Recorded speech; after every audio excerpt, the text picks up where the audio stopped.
Уусч сая та хүндээ арай мэд хүргэе. За бид ээлжид мэдээлэл өргөж байна. Эмнэлгийн уртлын эсрэг талын вакцины зогсоол дээр бас зам тээврийн ноцтой юм осол яг одоо гарсан байдалтай. Одоо яг замын цагдаагийн тасгийн цагдаатай уулзаж яг юу болсон талаар бас тодруулъя. Улаангамсумын 3 дугаар нутгийн эмнэлгийн уртлын апугийн зогсоол дээр одоо уушнаар яриад таксийн зогсоол гэдэг орчимд энд зам тээврийн осол чигээр ирж ясан тээврийн хэрэгсэлгүй зөрүүлэхгүйгээр зүүн гарталтаа дарж орсон.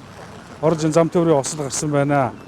Тэгээ иргэд нар цэрэмжүүлж хэлэхэд энэ замын зорчихээс шалтгаан гулгаатай байгаа юм тохиолдолд хурдаа тохируулах хүмүүс огтруулганд хэрэглэхгүй байх тээврийн жолоодохыг анхааруулж байна ерөөсөө. Жолооч бас зөвлөг ундаан зүйл хэрэгэлсэн энэ зүйл байсан уу? Энэ талаар.